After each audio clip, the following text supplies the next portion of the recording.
Queridos amigos y amigas de Encuentro para el Bienestar Humano, sean todas y todos bienvenidos a un programa más Contactando con el Corazón.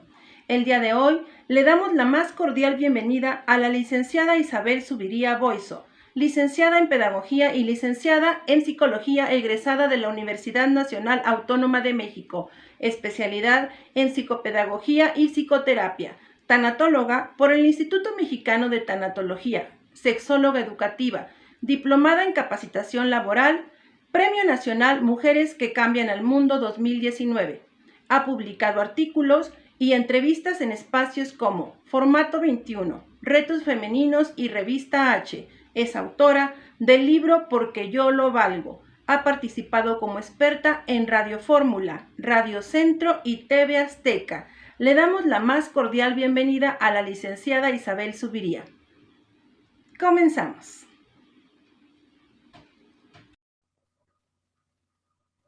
Hoy es 2 de abril del año 2021. En el mundo seguimos viviendo la pandemia por motivo de la COVID-19. En este mes de abril celebramos el Día del Niño y de la Niña, pero en esta ocasión, así como ocurrió en el año pasado, va a tener que ser diferente, debido al confinamiento, debido a las enfermedades, debido a las muertes que están ocurriendo. Y todo esto nos obliga a romper el tabú de hablarle a los niños acerca de la muerte. Licenciada Isabel, ¿cuál es la importancia de la tanatología infantil y para qué nos puede servir? Hola, Esther.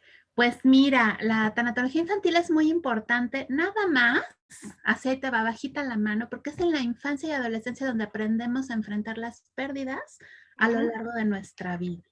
Imagínate qué pasa si no le hablamos a los niños de estos temas. Los dejamos literal sin armas, sin recursos para poder enfrentar las pérdidas, no solo la muerte, cualquier tipo de pérdida a lo largo de la vida. Te cuento por qué. Sí. Es en la infancia cuando solemos tener un primer contacto con una pérdida significativa. Algunas personas en la adolescencia y hay algunos pocos que pues hasta la adultez temprana lo viven, pero la mayoría lo experimentamos en la infancia. Aquella pérdida, sea muerte o no, que trastoca a nuestra familia, ¿no? Que la pone de cabeza. Puede ser el desempleo de uno de los padres, el divorcio, la muerte de algún ser querido. Y los niños, cuando somos niños, vemos cómo reaccionan los adultos ante esto. Y ese es un primer acercamiento de ver cómo se vive la pérdida en mi familia, si la ven como un alivio, como que te vas a un lugar mejor, como lo peor que te puede pasar, como un castigo divino.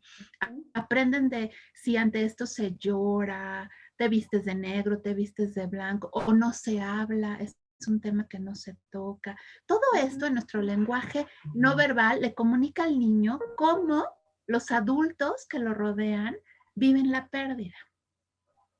Y un segundo motor de cómo va a enfrentar la pérdida es lo que se le explica a los niños. Entonces, si los adultos que lo rodean piensan que se le va a olvidar, que si no le dices nada no se va a dar cuenta, que está muy chiquito para entender, que mejor te esperas a ver si pregunta, que no vale la pena tomarlo en cuenta, o incluso que hablar de estas cosas y mostrar los sentimientos que nos causan los duelos de estas pérdidas te vuelven débil y frágil y no puedes mostrarles eso al niño o a la niña, lo que le estamos comunicando es justamente cómo va a reaccionar a lo largo de su vida a las diversas pérdidas que se enfrente.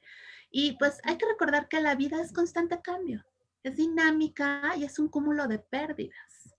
Entonces, imagínate aquellos niños que aprenden que hay que guardar la emoción y que de esto no se habla, pues después tenemos adultos somatizando o con duelos no trabajados que les vienen todos juntos y entonces tenemos ataques de pánico, ataques de ansiedad, síndromes de estrés postraumático, aún sin haber vivido un trauma, tenemos personas muy jóvenes infartándose y un montón de manifestaciones de duelos no trabajados, ¿no? Incluso duelos complicados y a raíz de los duelos postergados. Entonces, así de simple y de fuerte. Lo que le digamos a un niño respecto a la pérdida y respecto a la muerte va a determinar cómo va a enfrentar la pérdida toda su vida.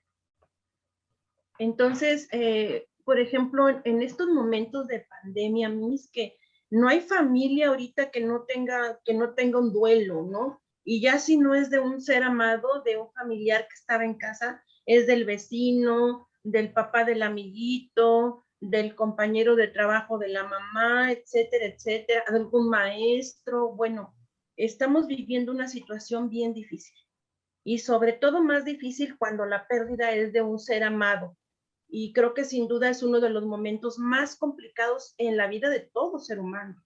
Y desafortunadamente, pues no nacemos con un chip o con un manual integrado que nos indique cómo debemos manejar esa situación, el dolor que nos produce.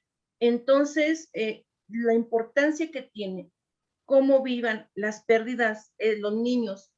Entiendo yo que aprendemos entonces a enfrentar la pérdida. Así es. Okay. Nosotros nacemos con recursos emocionales, es decir, nuestra estructura psíquica tiene aquellos recursos para enfrentarnos a lo que la vida nos presenta. Las emociones mismas son esos recursos. El miedo te permite sobrevivir, ¿no? El enojo te permite agarrar empuje, etc. Entonces nosotros nacemos con un estuche, digamos, de recursos de afrontamiento. Otros tantos se aprenden y se desarrollan, como la inteligencia emocional, la regulación de nuestras emociones, poderle poner nombre a la emoción, utilizarla a nuestro favor, incluso poder controlar estallidos emocionales, nuestros impulsos.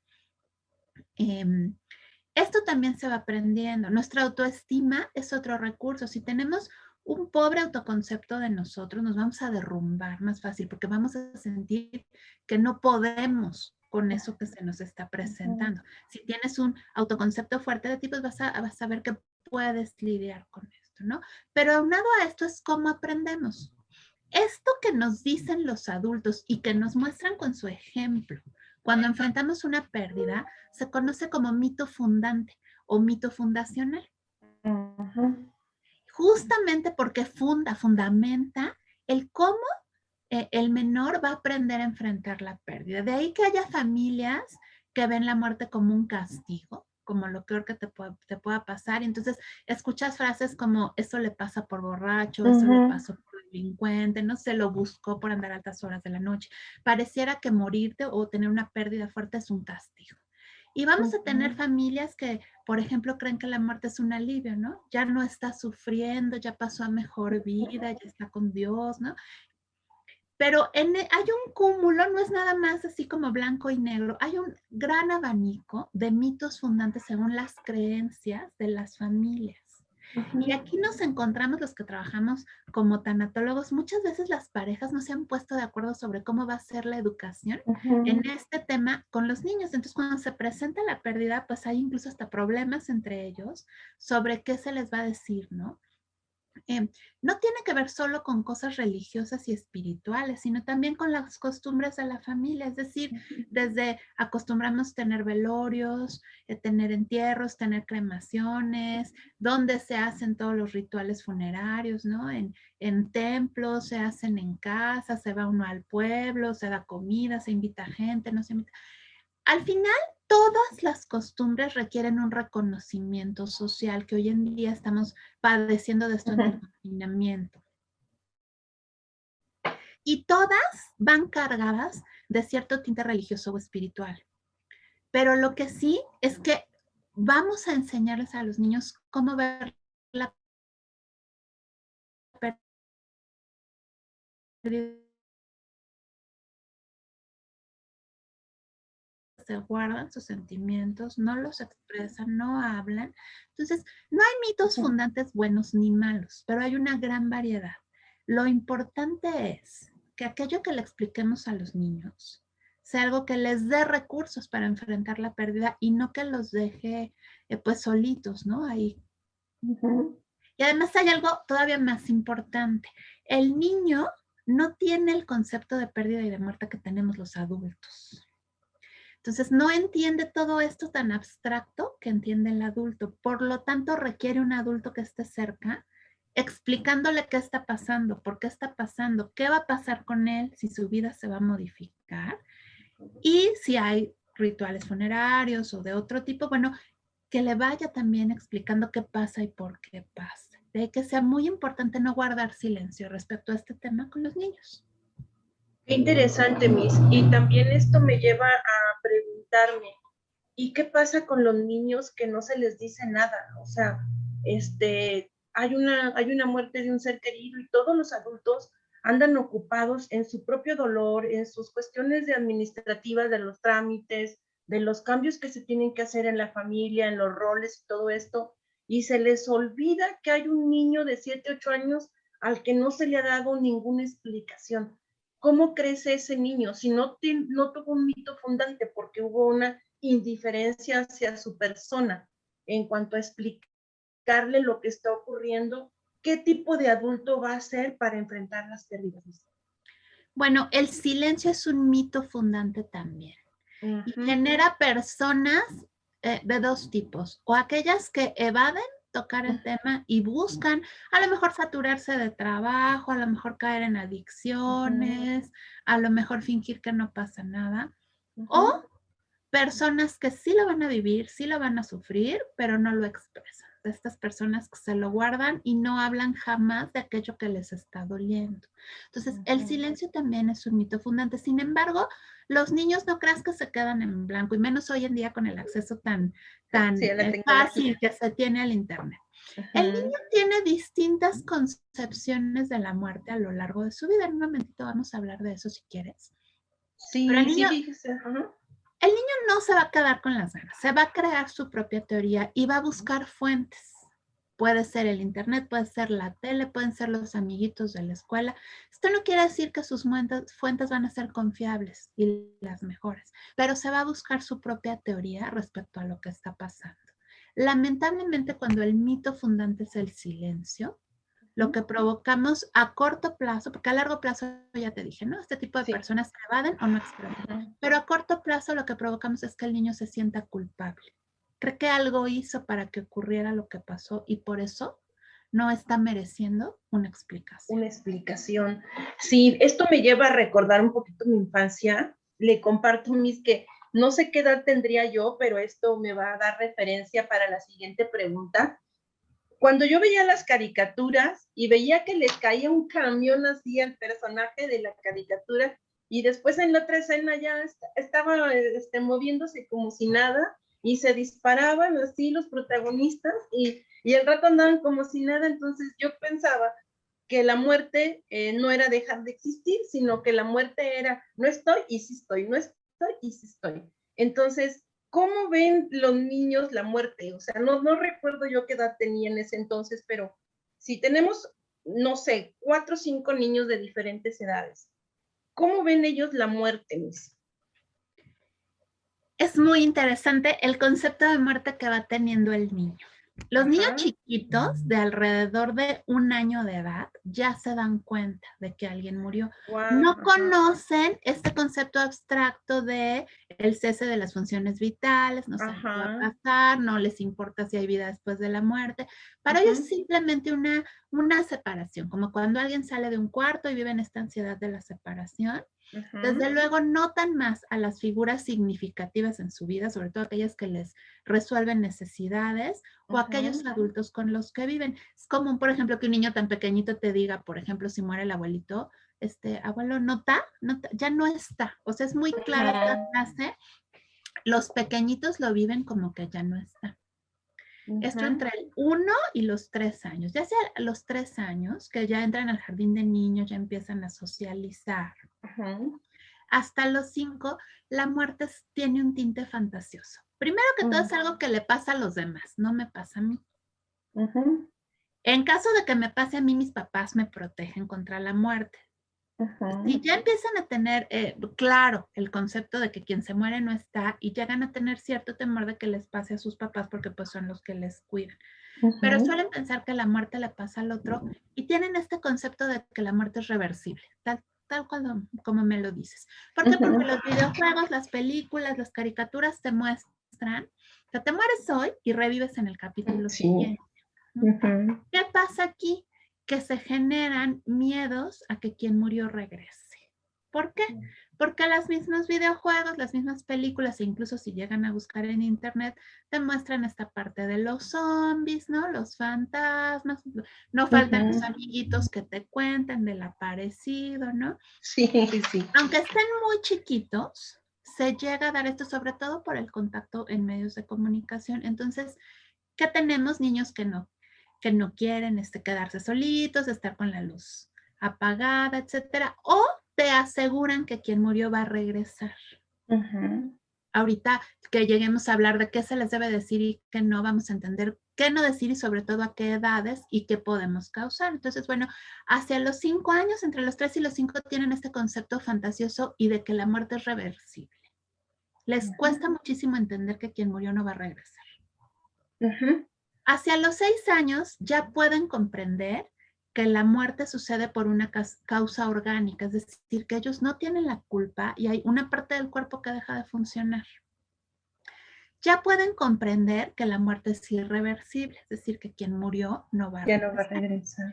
Pero les empieza a preocupar qué pasa después de que te mueres. Entonces es común que te pregunten, ¿tiene frío? ¿Tiene sueño? ¿Va a estar oscuro donde está? ¿Quién lo va a abrazar? ¿Quién le va a dar sus medicinas? Porque ellos piensan que puede continuar viviendo quién sabe dónde esté. De igual manera, entonces conceptos como la cremación les cuesta muchísimo comprenderlo si no tienen una guía y un apoyo, porque ellos quieren saber dónde está y te preguntan muchísimo dónde está. Hacia los 7 años ya se dan cuenta, son mucho más conscientes de las emociones que están manifestando, es decir, de este duelo que están presentando ante una pérdida y ya necesitan ser escuchados. Todavía antes podemos simplemente dar explicaciones y no preguntarles cómo se sienten y no va tan mal la cosa, pero a partir de los 7 años el niño ya necesita ser escuchado. A partir de los 7 años. Y que se le explique qué es un duelo, qué va a sentir, qué es normal, qué manifestaciones va a tener, para que no se sienta raro. No se sienta sí, diferente, es algo ¿no? extraño, diferente.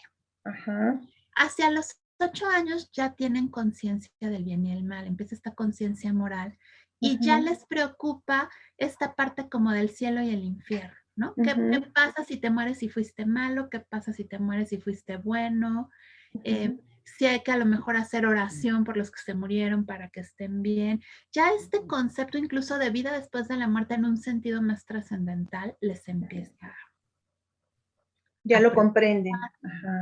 Y hacia los 9, 10 años, pues ya el concepto, ya son capaces de entender que la muerte es universal, nos pasa a todos, que la muerte es irreversible, no regresamos, que hay insensibilidad post-mortem, es decir, el cuerpo ya no siente, no va a tener sueño y no va a regresar. Ya pueden entender un concepto religioso que les enseñe tipo cielo-infierno, o está mejor. Ya pueden entender esta parte de ser bueno y malo, pero también ya pueden expresar lo que estás sintiendo y ya te van a cuestionar. Sí. ¿No? Sobre por qué no lloras, por qué sí lloras, por qué me dejaste despedirme, no me dejaste, lo quería ver, este tipo de cosas, bueno, ya lo cuestionan. Hacia la adolescencia ya su concepto de muerte es mucho más parecido al del adulto. Sin embargo, recordemos que la corteza prefrontal del adolescente, esta parte de aquí del cerebro que regula el juicio y el criterio, está como en reconstrucción. Entonces, no van a ver las cosas igual que un adulto. Si bien ya pueden concebir este concepto abstracto, no, su mirada no va a ser igual a la de un adulto. Y suelen ver la muerte como una interrupción de logros. Es decir, la viven como una injusticia muy grande. Y también se pueden sentir culpables. O generar esta percepción de no puedo con esto, mi vida no es igual, no voy a poder continuar viviendo. Y vemos adolescentes haciendo como dramas muy fuertes ante las pérdidas, pero realmente no se están victimizando. Es normal debido a los cambios psíquicos que está viviendo, que experimente esto como una gran injusticia y si se llega a sentir culpable, pues como que todo estaría mejor si no hubiera hecho esto, ¿no? Entonces tenemos a los adolescentes enfrascándose mucho en el pasado, en los hubieras y no hubieras, y en un al futuro. Esto es a grandes rasgos el concepto de muerte que vamos teniendo desde pequeñitos Ujú. hasta llegar a la edad adulta, donde ya comenzamos a entender esto. Pero a esto súmale la carga de cómo aprendiste de los tuyos a enfrentar la muerte.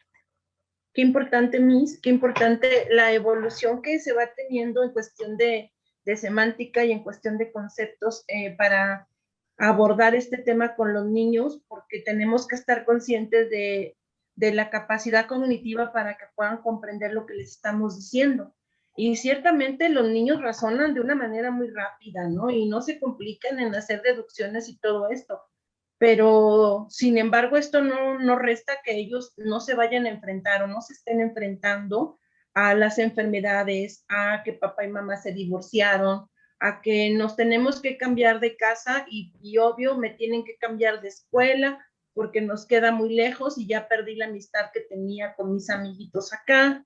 Y ahorita en todos los medios es inevitable ya controlar que los niños no escuchen lo que está pasando ahorita en el mundo, en la televisión, en el radio, en las revistas, en las redes sociales, o sea, diario nos están bombardeando con estadísticas de cuántos muertos, cuántos contagiados, o sea, yo tengo un sobrinito de 8 años y una sobrinita de 3 años, y saben lo que significa el COVID, saben lo que es una pandemia, saben lo que es la muerte, o sea, y más porque pues como sus papás son licenciados en enfermería, a veces los niños se ponen las caretas, se ponen el traje y agarran una pistolita y dicen que van a combatir el COVID. Entonces, esto me hace reflexionar mucho en cuanto a lo que nos compartió de cómo ven ellos la muerte, ¿no? Tal vez en su fantasía de la más pequeñita, de la de 3 años, piense que si ella se viste con el traje que se pone su papá o su mamá, que son enfermeros, ella puede ir y salvar el mundo combatiendo esa cosa que se llama coronavirus, porque ya está juguetitos con la forma del coronavirus, ¿no? Pero esto, o sea, muy diferente a mi sobrinito de 8 años, que él ya comprende, entonces ya abraza a sus abuelitos y les dice, ¿verdad que tú no te vas a morir? ¿Verdad que tú vas a estar aquí con nosotros? Y eso me lleva a la otra pregunta. ¿Qué sí les decimos a los niños y qué no les decimos a los niños? Porque luego hasta los adultos, bueno, lo he visto en algunas consejerías tanatológicas, hasta los adultos llega un momento que queremos creer en lo que creíamos a cierta edad. ¿A qué voy con esto? A que a mis 50 años yo quiero seguir creyendo que mi tío es una estrellita que está en el cielo, Es muy porque ese recurso de afrontamiento a mí me da tranquilidad saber que pueda ser cierto. Pero, ¿qué sí les decimos y qué no les decimos a los niños? Antes de darte respuesta, quiero comentarte un fenómeno que se está dando a niños a partir de los 2 años más o menos. Ajá, Al tenerlos expuestos a noticieros y a toda esta ajá, parte donde sobre todo se está hablando de violencia, de delincuencia, además de COVID, ajá, está sucediendo que asocian la muerte, ves que te decía que la ven como algo que le pasa a los otros, sí. ¿no? Pero están asociándola con que te pasa ante la violencia, es decir, te mueres porque te mataron. Ah, ok, ajá. ¿No? Entonces, tiene que haber un hecho violento ante La para que muerte. ocurra la muerte. Entonces, está dando este fenómeno donde también los niños están asociando eso, ¿no? Y entonces los Oh, ves también jugando a que tú eres el sí, que te mueres sí, en sí, la sí. bomba, ¿no? Tú eres el que te Ajá, mataron los narcos, tú eres el secuestrado, ¿no? ajá. Es un fenómeno que está dando ante la exposición de. De tantos medios de comunicación que no tenemos control, ¿no? Definitivamente yo creo que los papás deberíamos de tener clases, clases de tanatología también en las escuelas, en los preescolares, en las secundarias aún, ¿por qué? Sobre todo, o sea, qué importante en las secundarias, que es la edad de la adolescencia en la que se identifican con los pares y empiezan los conflictos con los papás de que quieren más al amigo que a la mamá, pero no es que no lo quieran, es que los pobres jóvenes están teniendo una serie de transformaciones ahí, cuestiones químicas, neurológicas en su cuerpo que no saben ni qué onda y pues al sentirse identificado con sus pares, pues a lo mejor busquen el amigo para llorar con él, para decirle cómo se sienten, pero no quiere decir que no quieran a papá y mamá. Pero si en las escuelas, no importa, queridos directores de los centros educativos, aunque estemos en pandemia, pueden buscar especialistas que les den información a los padres de familia que en estos momentos de pandemia, que estamos rodeados, como nos comparte la Miss Isabel, de tanta información de violencia, de enfermedades, de contagios, de cambios bruscos en los roles, en los hábitos en la familia. O sea, papá, ¿por qué ahora ya no va a trabajar? ¿Por qué ahora está en casa? O sea, mamá no me lleva a la escuela. ¿Qué está pasando? Que no puedo abrazar a mis hermanitos, no puedo ver a mis abuelitos. O sea, hay tanta confusión. Y es muy importante las respuestas que nosotros les estemos dando a nuestros hijos, porque nos está compartiendo la licenciada, ella es una experta, cómo nos va a marcar en afrontar nuestras pérdidas ya de adultos.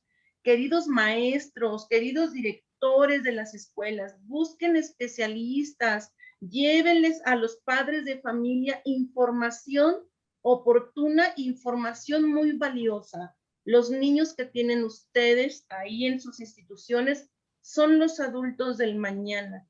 Cómo estos adultos van a enfrentar las cuestiones que se les vengan después.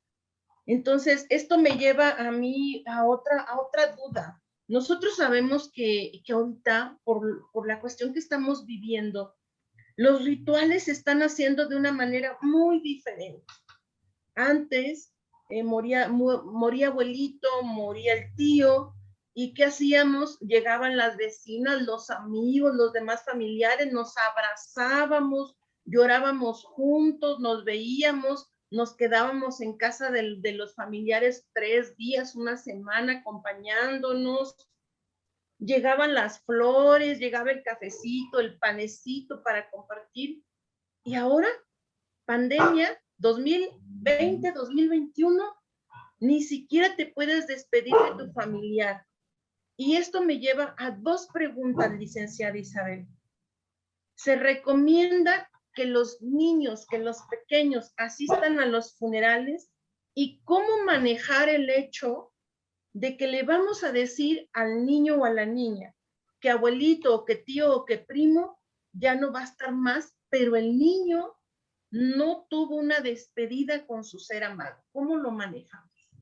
Ok, te voy a responder en desorden tus preguntas. No Primero estas importa. dos Sí, y voy a dejar al final qué decir y qué no decir, perfecto, que sí. creo que va a ser como un cierre a esta trilogía de preguntas muy interesante. Muchas gracias, Miss. Primero que todo, como bien mencionaste al inicio, somos una sociedad en duelo en este momento, tanto en la parte de contacto social como económica, como de salud, como con tanta muerte. Estamos en constante incertidumbre, en un miedo a contagiarme, a quizás entrar al hospital y salir hecho cenizas, ¿no? Que ya no volver a ver a mis seres queridos.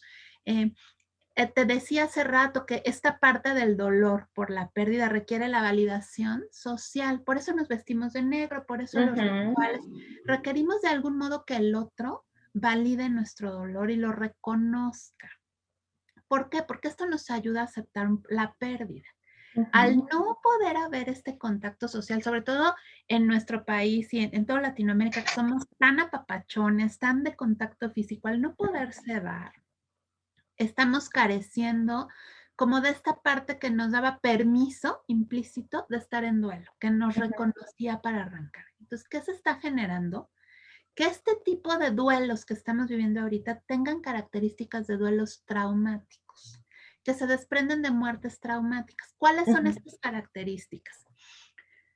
Son muertes que ocurren intempestivamente, no están planeadas, ¿no? No se anticipan, no vienes de una enfermedad larga, son muertes que suceden quizás en accidentes, en estos contagios tan rápidos que se dan que no alcanzas a saber de dónde te vino el virus, entraste al hospital, te intubaron, pum, te moriste. O sea, esta parte que no permiten anticipar que el otro pueda morir y además te deja una gran carga de miedo de que te pueda pasar a ti también. O a un ser querido. Ajá. Son muertes que generan mucha incertidumbre y muchas preguntas que no permiten el reconocimiento social. A veces no lo puedes decir por evitar un rechazo, o no lo quieres decir porque crees que así evitas un rechazo o más contagio. Y a veces no está permitido este contacto social, como nos llega a pasar cuando tenemos los semáforos rojos. Entonces, todo esto son características de muertes traumáticas que antes pues se daban ante secuestros, avionazos, naufragios, es decir, eran cosas que no eran tan comunes, ¿no? Ujú. Esto inmerso en una sociedad en duelo genera muchísimo miedo y impotencia. Y además está dando un fenómeno de una pérdida tras otra, es decir, las personas están perdiendo quizás su empleo, pero a los amigos, para los seres queridos, pero la salud, ¿no? Entonces, suceden estos duelos que coloquialmente se les llama en racimos, es decir, que llega uno tras otro, tras otro, tras otro y no sientes lo duro, sino lo tupido. Lo tupido. Esto tiene todas las características que tendría una muerte traumática y está generando duelos del tipo traumático. Y esta parte social que nos daba esta contención y nos iba incluso marcando cómo avanzar en nuestro duelo, no está teniéndose. De ahí que también tanatológicamente se haya tenido que replantear la intervención, donde el tanatólogo en su función de terapeuta compensa esta parte de carencia de contacto social para que la persona pueda avanzar en su duelo. Se prevé que haya muchísimos duelos complicados. ¿Por qué digo se prevé? El DSM-5, este manual diagnóstico, nos dice que el primer criterio diagnóstico que debe cumplir un duelo complicado es que dure más de 2 años y no tenemos más de 2 años viviendo esta situación. Sin embargo, estas características de muerte traumática o de pérdida traumática nos permiten anticipar que habrá duelos del tipo traumático, que son duelos complicados. Entonces, también esta parte terapéutica y de intervención se ha tenido que modificar, ¿no? Y en el caso de los niños y de sus familias no es la excepción. Ahora me preguntabas, ¿es conveniente que participen en los rituales funerarios, sí o no? Bueno, hasta antes de pandemia, como los vivíamos, donde nos reuníamos todos, sí, sí es bueno involucrarlos siempre y cuando haya un adulto en control de sus emociones, no reprimiéndolas, sino controlándolas, que le pueda ir explicando qué va a pasar. Una duda común en los niños ante la pérdida, ante la muerte, incluso si son ellos los enfermos terminales, como si son dolientes, es qué va a pasar conmigo, qué viene, qué va a pasar.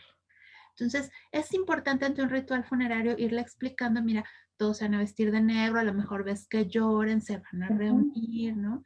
El cuerpo de quien falleció está dentro del ataúd, etcétera.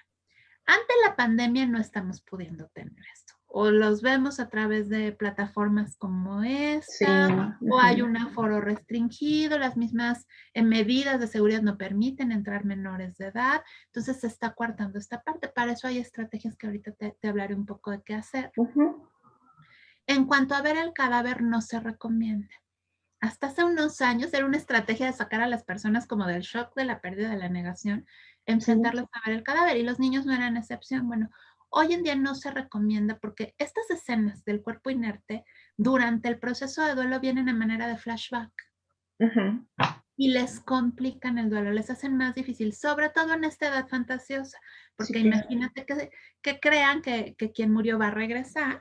O ¿Cómo que lo está vieron? dormido, A lo ¿no? mejor con tapones en la nariz o pálido, ¿no? Con esta, pues, fisionomía realmente inerte, ¿no? Sin vida. Lo ideal es que recuerden a quien estuvo como fue en vida. El proceso para avanzar en un duelo es centrarse en las presencias y no en las ausencias. No quiere decir que no hablamos de quien murió y aquí como que no se toca el tema. No, no me refiero a eso, sino enfocar también a los niños y a las personas a que la vida continúa y a que podemos honrar la vida de quien murió, la vida que tuvimos juntos, esa relación que tuvimos juntos, recordarla bonito, dejar de extrañarlos y añorarlos y mejor entrañarlos en nuestro corazón, perdón, y en nuestra mente y continuar con la vida, continuar fortalecidos, habiendo honrado aquello que creamos juntos, ¿no? Que tuvimos juntos con quien murió para poder continuar. Esta parte de rendir tributo a quien ya no está y recolocarlo, ¿no? Es esto que nos habla Worden en sus tareas, donde recolocas en un nuevo lugar en tu mente y en tu corazón a quien murió, en vez de estarlo extrañando, para poder continuar con la vida y que, digamos, te acompañe esto que honras. Entonces, esto se trabaja también con los niños. Ujú. Y bueno, hoy en día, ante esta situación específicamente de COVID, no se está pudiendo tener los rituales funerarios de igual manera, pero sí podemos hacer otras cosas que sustituyan Esos esto. rituales. Ujú. En otro momento te diría la despedida, porque hasta hace poco en otros modelos tanatológicos la despedida marcaba el inicio del duelo. Hoy Ujú. en día, específicamente en esta situación de COVID, la gente no se quiere despedir, se enoja más si tú le propones despedirse. Y los niños no son la excepción. Entonces se está trabajando de manera distinta, a partir de honrar la vida y rendir tributo para ir resignificando la pérdida y que vayan trabajando. Y la despedida se da ya al final del proceso. Otro cambio importante que ha habido es que antes te decían que la terapia tanatológica era una terapia breve, es decir, tenías como que avanzar en tus etapas de duelo y tenías cierto plazo para salir adelante. Ujú. Hoy en día no se le presiona a la persona, se le deja que viva su duelo a su ritmo y a su tiempo por estas características que está teniendo, no solo de duelo traumático, sino de falta de recursos de afrontamiento. Esta red social con quien me consolaba y me refugiaba es un recurso de afrontamiento y no se está teniendo. Entonces, bueno, los niños no son y los adolescentes no son exentos a esta situación, que el ser una sociedad en duelo pues nos ha llevado a eso.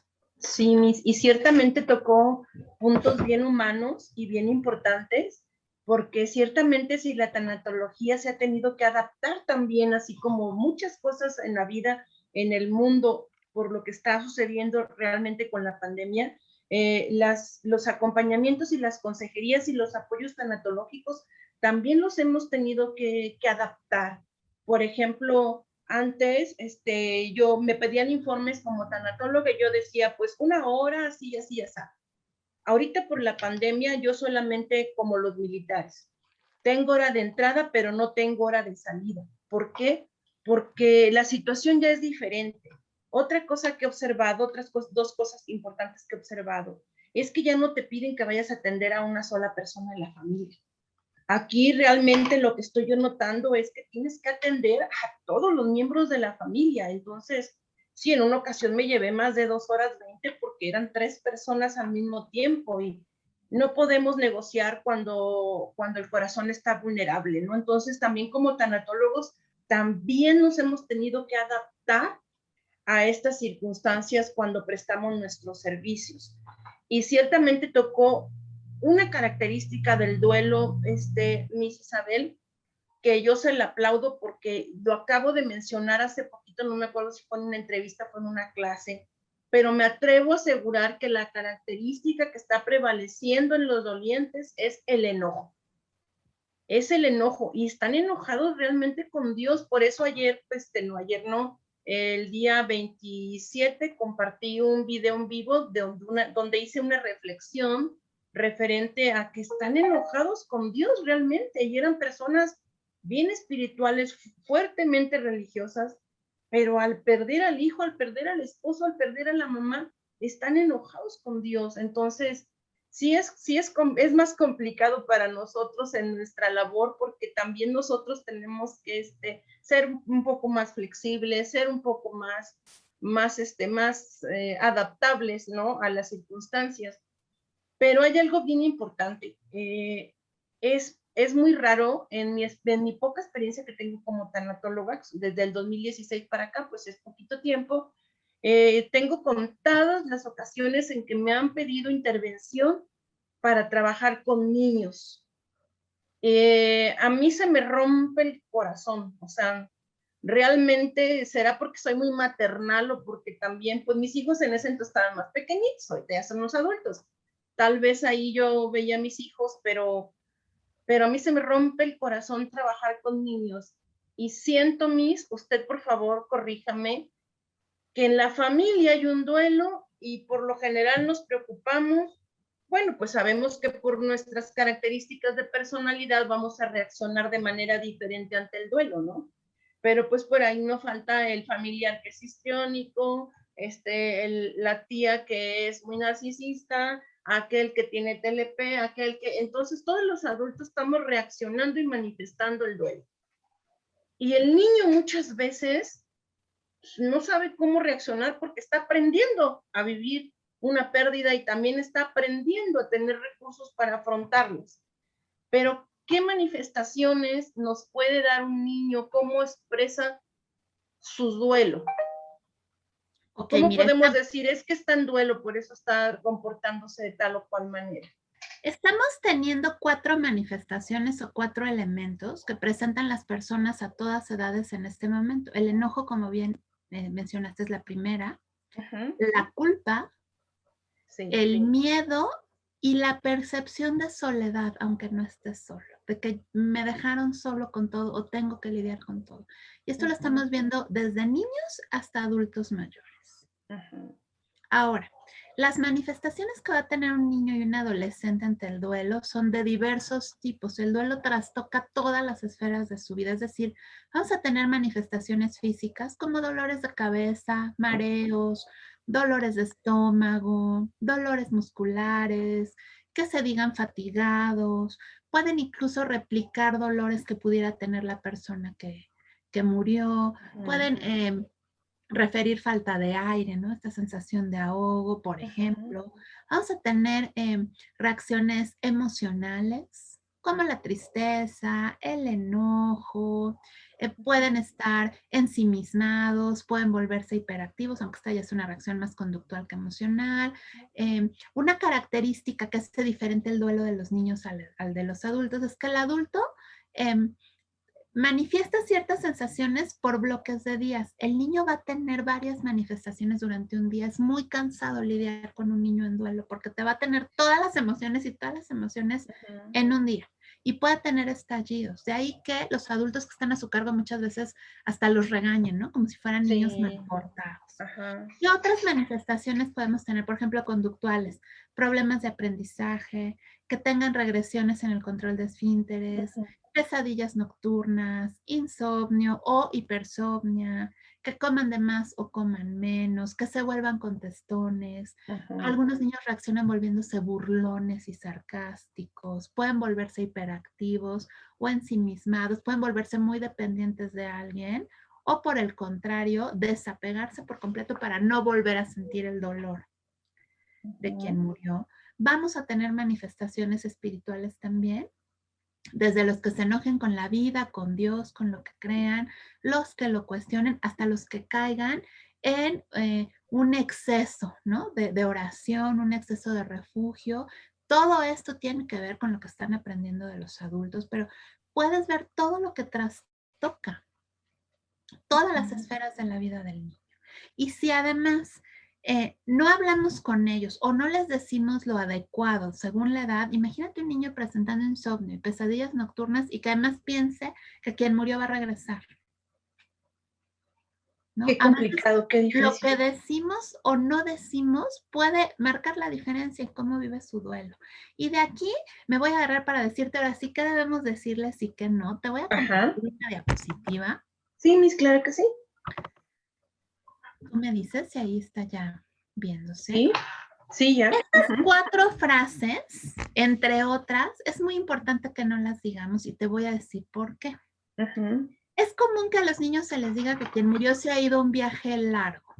ujú, Entonces, el niño va a presentar una sensación o percepción de abandono, de que quien se fue no lo abandonó, además de la esperanza de que regrese. ujú, Ajá. Y este que regrese puede darles miedo o no. Decirles es la voluntad de Dios, Dios lo quiso así, ahora está con Dios, Dios se lo llevó, necesitaba angelitos, toda esta ujú, cosa, Dios te lleva a la gente buena, bueno, genera enojo con Dios justamente, que piensen que Dios es malo y que les dé miedo que un día se los quiera llevar a ellos también. ujú, Decir se quedó dormido provoca que el niño piense que si se duerme se va a morir, o que si la mascota, los papás se duermen se van a morir. Y entonces, ¿qué va a ujú, hacer? Todo lo posible por no morir, no dormir a oscuras, no dormir solo o incluso no dormir, ¿no? Ante este terror. Y si se queda dormido, pues se va a despertar asustado, con pesadillas, ujú. ¿no? Ahora te cuida todo el tiempo, ¿no? Te observa todo el tiempo, te acompaña. Pues imagínate el sentir que alguien que no ves te está vigilando todo el tiempo. ¿Qué Qué pasa? miedo. No quieren entrar al baño solos, no quieren estar Sí. alturas, etcétera, ¿no? Les genera miedo estar solos. Sí, ¿Qué sí. otras cosas no debemos decirles? Cosas como yo nunca me voy a morir, a mí no me va a pasar nada, porque es una falsa promesa y si te llega a pasar, realmente esta sensación de mentira y de traición es muy Otro fuerte abandono más. en Ujú. ellos.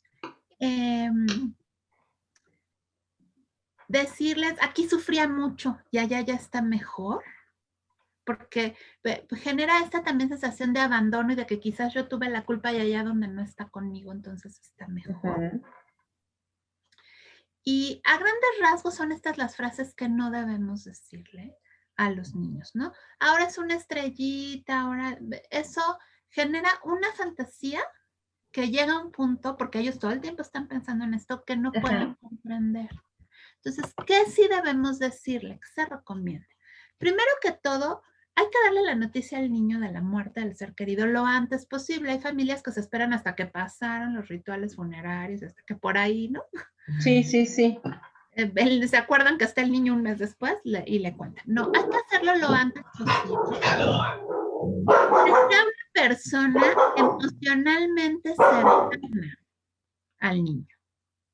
De preferencia alguien de su familia, sin embargo, hay veces que llegan a ser los docentes o hasta el terapeuta, pero lo ideal es que sea alguien de su familia emocionalmente cercano, en control de sus emociones, en un lugar donde estén solos, con tiempo para responderle sus preguntas sin impaciencia, sin prisas, un lugar bien ventilado, bien iluminado, donde puedan tener privacidad y lo antes posible.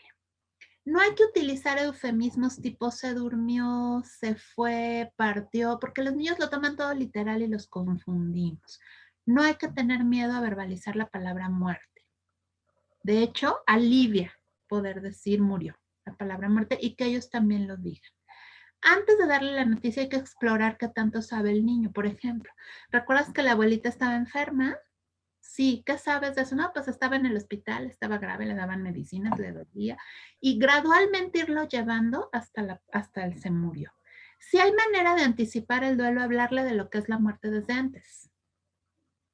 Si no hay manera, bueno, llevarlo gradualmente a ver qué es lo que sabe y finalmente decirle que la persona murió, dejarle claro que la muerte es universal, le pasa a todos los seres vivos. Que la muerte siempre tiene una causa orgánica, no tiene la culpa. Nadie de la familia, no tiene que ver con que no te mueres porque estés enojado, decepcionado, siempre hay una Ujú. causa orgánica. La persona después de morir no siente. Ujú. Se puede honrar la vida de quien ya no está y recordar los buenos momentos. Y explicarle cómo se va a sentir. Todo esto que hablamos de las manifestaciones, que es normal sentirlo y no es raro.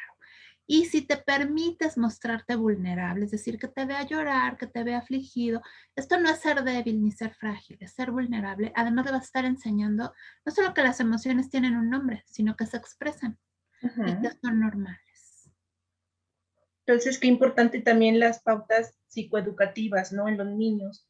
Si te sientes así, no es que seas, que estés raro, es que es normal, porque es un tacatá, tacatá, tacatá, ¿no? Entonces, explicarle a los niños y tomarlos en cuenta dentro de la familia.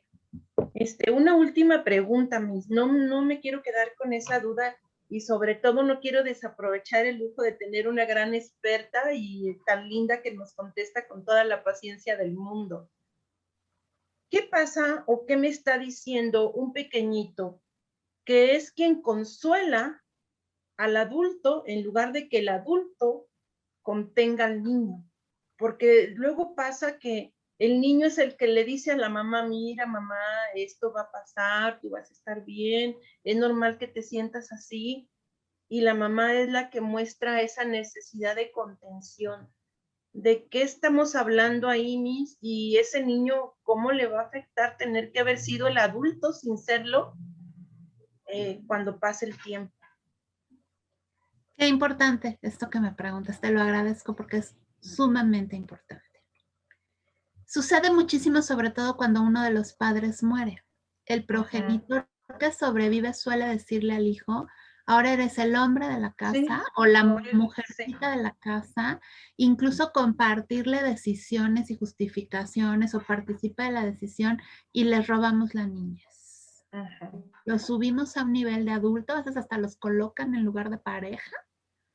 Y esto es una carga muy fuerte porque el niño siente que tiene que cuidar del adulto. Pero Ajá. es sumamente común cuando muere uno de los progenitores, sin embargo, se da en otros momentos. Por eso te decía yo, quien hable con el niño se acerca tiene que ser un adulto en control de sus emociones, porque si no, no va a poder responderle al niño sus dudas y el niño le va a acabar dando contención. Sí. Y esto no le ayuda. ¿Qué hace el niño? Desplazar lo que siente y sus dudas y su duelo para querer cuidar a este adulto, ¿no? Ujú. Con el que tiene un lazo afectivo y quiere que no le pase nada. ¿Qué va a pasar de manera secundaria? El niño va a generar culpa. Si ve que el adulto no se pone bien, va a empezar a Ujú. generar culpa porque no lo ha logrado. Ajá. Y entonces tenemos niños que te dicen, por ejemplo, en proceso de enfermedad terminal, que lo único que les preocupa es cómo se van a quedar sus papás, ¿no? Que no pueden abandonar a sus papás, ¿no? Y les Pero también, dificultan hasta quererse ir, no, no les dan su pase de salida. exactamente. Entonces, ¿qué vamos a generar? Una responsabilidad que no tienen y que no son todavía capaces de entender por todo esto que hemos hablado. Culpa y hasta enojo consigo mismo. Es decir, podemos afectar hasta su autoconcepto, ¿no? Su resiliencia por tener que cuidar de Ujú. la otra persona, ¿no? Y esto se puede ir complicando. Por ejemplo, vamos a suponer a alguien que muere, una parte de la pareja y el progenitor que sobrevive le achaca esta responsabilidad del niño. Cuando quiere tener una nueva pareja, el niño no va a estar de acuerdo porque va a sentir que ese lugar que se le dio ahora alguien se lo está quitando. Y entonces podemos generar incluso conflictos que no había necesidad de tener si se atravesara el duelo correctamente, ¿no? Qué importante, pero qué importante y valiosísima información. Y no solamente ahorita porque estemos en época de pandemia, porque toda la vida, así como hay vida, también hay muerte. Y es un ciclo natural de la existencia. Y sobre todo, mantenernos informados y así como nos preocupamos por aprender y actualizarnos por otras cosas, también yo creo que como padres, como tíos, como abuelitos, como primos adultos, en todos los hogares, en todos los lugares donde haya niños y haya adolescentes, yo creo que tenemos una obligación moral de prepararnos porque en nuestras manos está el futuro de estas personitas que van a ser los adultos del mañana. O sea, de tu respuesta va a depender cómo va a vivir situaciones de pérdida, situaciones de dolor, cómo las va a afrontar. Entonces, podemos de ser una bendición y de mucha ayuda, pero también podemos lastimar y perjudicar, y a veces no tanto porque tengamos esa intención, sino porque desconocemos cómo debe ser lo correcto. Por eso la importancia de mantenernos informados. Y pues esta entrevista va a valer oro, vale oro, y se las vamos a compartir aquí en Encuentro para el Bienestar Humano, porque estamos buscando en este mes de abril todo lo que podamos compartir en relación a nuestro bienestar y al bienestar también de los niños y de las niñas. Miss Isabel, bueno, ya les voy a decir por qué le digo Miss, porque se han de estar preguntando, bueno, porque era todo el mundo le dice licenciada, licenciada, y por qué a Isabel le dice Miss. Bueno, pues porque resulta que tengo el gran honor de ser alumna de la licenciada Isabel Zubiría. Miss, por favor, ¿nos puede compartir un poquito de los proyectos y de lo que tenga ahorita para capacitarnos en la organización en donde estoy? Le dejo el honor de que usted diga cómo se llama, qué se dedica y qué viene por ahí de proyectos para el público que esté interesado en querer aprender más del tema. Pues muchas gracias, Esther. Nosotros somos un centro formador y una consultoría en capacitación empresarial. Tenemos un triple nicho de negocio, digamos. Somos un centro formador en la salud mental. Formamos tanatólogos, especializamos terapeutas. Hoy en día estamos muy abocados en la salud mental a raíz de que sucedió esto de la pandemia y estamos buscando formar personas con una alta calidad profesional y sobre todo bajo las últimas tendencias y mejores prácticas que tengan todo actualizado para poder atender a la población Eh, Tenemos un nicho de capacitación empresarial de diversa índole, formación para el trabajo y somos un centro evaluador del conocer. También te certificamos por competencias a otras personas. El proyecto es muy grande, muy ambicioso, pero dentro de esta parte donde tú formas alumna, que es esta formación de terapeutas, pues tenemos varios diplomados de tanatología, tanto general como en diversas edades, infantil, de adolescencia, de adultos mayores, tenemos especialización a psicólogos, es decir, que puedan realizar desde la entrevista inicial con excelencia hasta el diagnóstico y llevar el tratamiento. Buscamos ponentes de alta calidad, buscamos hacerlo accesible en precios para ustedes y que se lleven las certificaciones legales que requieren, ¿no? Que todo esto lleve un reconocimiento. Y dentro de esto, con algunos grupos hice el siguiente experimento social. Les pedí que hicieran entrevistas a varias personas de diversas edades sobre cómo había sido su primera experiencia con la muerte, qué les habían dicho los adultos, ¿no? Justamente explorando. Y nos encontramos que el 90% no les dijeron nada. El mito fundante fue el silencio, ¿no? Y un montón de consecuencias diversas ante esto. Entonces, a todas edades nos llevan a volver a la infancia. Ciertamente, Missy, yo formo parte de ese porcentaje, por eso la pregunta me identifiqué. Y sí, pues quiero compartirles que realmente la atención que da es G2C, ¿verdad, Miss? Así G2 los encuentran. Sí, tenemos dos marcas, G2 Capacitación y Ajá. Certeza, Psicología y Psicopedagogía. Así los encuentran en Facebook. Así nos encuentran en Facebook, G2, G de grupo, 2, Capacitación y Certeza con Z al principio y al final. Somos la misma empresa con dos líneas de marcas, dado que lo que es empresarial y lo que no, y nos dedicamos a lo mismo, ¿no? Ponentes de calidad, ponentes certificados, contenidos actualizados, y porque Centro evaluador. desafortunadamente hay muchísimos charlatanes, ¿no? Muchísimos. Sí, eso es lo que platicábamos hace poquito en una de las clases, ¿no? O sea, todo mundo ya es tanatólogo, todo mundo ya es psicólogo, todo mundo ya es coach, todo mundo ya es terapeuta, todo mundo. Debemos de tener mucho cuidado de dónde obtenemos la información. Siempre hay que preguntar, ¿en dónde te graduaste? ¿Tienes cédula? ¿Quién te certificó? ¿Quién te avala sobre todo, no?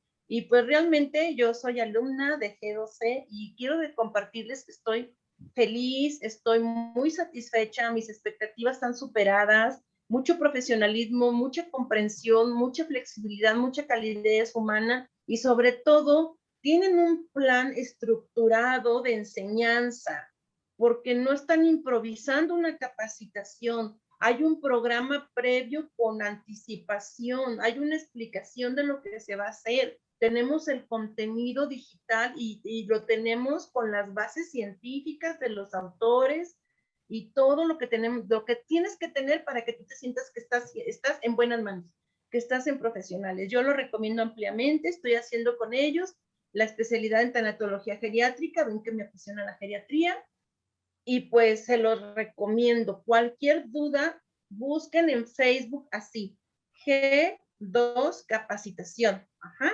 ¿Y la otra cuál es, Missy, sabe? Certeza, Certeza. Psicología y Psicopedagogía. Certeza con Z al principio y Z al final. Certeza con psicología.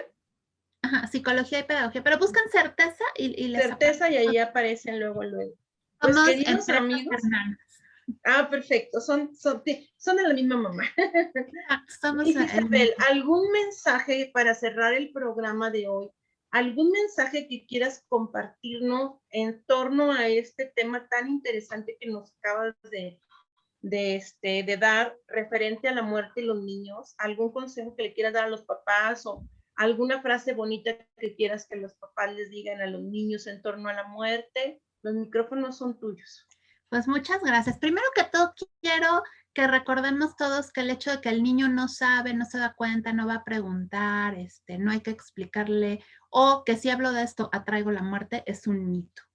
Por el contrario, vamos a determinar cómo va a enfrentar la pérdida esa personita a lo largo de su vida. Entonces, qué mejor que tenga la mejor información, que venga de ti, con todo tu amor, con tus costumbres y creencias, y que viva las pérdidas de una manera menos dolorosa y más resiliente, ¿no? Y por último, quiero darles una herramienta para trabajar con los niños. ¿Qué pasa si estoy viviendo una muerte de un ser querido y tengo a mi niño en duelo? ¿Okay? Esta técnica se llama el rincón del tributo. ¿Qué hacemos? Seleccionamos un rincón de la casa que no sea la recámara y lo vamos a decorar para rendirle tributo a aquella persona que murió. Ojo, no es un altar de muertos. No nos vamos a centrar en la muerte, sino en la vida. Entonces aquí no pongo urnas con cenizas, no pongo cruces del panteón, ¿ok?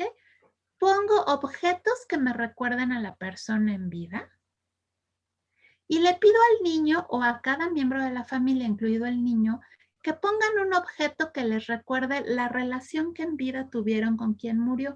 Vamos a encontrar que hay quien pone fotos, quien pone dibujos, una piedrita, una hojita de un árbol, la envoltura de un dulce. No importa lo que la persona escoja, porque eso es significativo para él.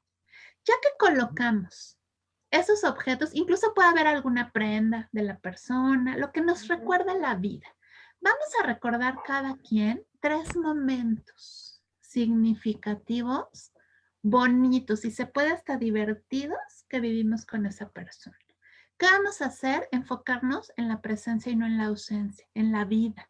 Desde aquí vamos a empezar a honrar la vida de quien murió y a mostrarle a los niños que la vida continúa. Qué hermoso. Y cada vez que el niño extrañe a la persona o se sienta muy mal, vamos a llevarlo al rincón del tributo a que recuerde algo más. ¿Qué vamos a hacer? Honrar todo el tiempo la vida de quien está. Qué hermoso. Y esto es lindo. Y esto nos sirve también cuando no pudieron estar en los rituales funerarios. Esto hace esas veces de comenzar desde ahí el duelo sin empezar por la despedida para que no haya estos enojos que estamos viviendo actualmente. Muchísimas gracias, Miss. Ya tomé nota porque es una magnífica herramienta. Es más, creo que hasta los adultos nos puede ser de muchísima ayuda. Enfocarnos en la vida y no en la muerte. Así y dejar la despedida para el final. Primero trabajar con la emoción del doliente. ¿No? Ahora, ¿cuánto tiempo debemos dejar este rincón del tributo? Es buena pregunta. Unos 3 o 4 meses, no más. No más tiempo, porque entonces caemos en una cosa que se llama momificación. Entonces, que nos sirva para arrancar el duelo, para enfocarnos en la vida. Y una vez concebido esto, que nos va a llevar a resignificar la pérdida, lo retiramos y ya. Cada quien se queda atesorando su objeto y sus recuerdos. Y volvemos ahí al sentido de vida y a volver a encontrar motivos para seguir adelante ahora con nuestro ser amado que ya no está físicamente, ya no está aquí, pero está aquí, ¿no? Dejó de estar conmigo a estar en mí. Y pues es de esta manera, queridos amigos, que estamos concluyendo un programa más de Contactando con el Corazón. Agradezco profundamente a la licenciada Isabel Zuviría por su valiosa entrevista y su magnífica y maravillosa información, esperando contar con ella en próximos programas porque tiene un currículum que ya se los presenté al inicio y pues creo que tiene mucho ella que compartirnos a nosotros y yo tengo el honor todavía de seguir en clases con ella en formación. Les recomiendo mucho las capacitaciones. Queridos amigos, no me despido, sino hasta luego. Tengan una bonita noche. Bye. Muchas gracias, Esther. Un honor estar contigo, gracias, con tu público.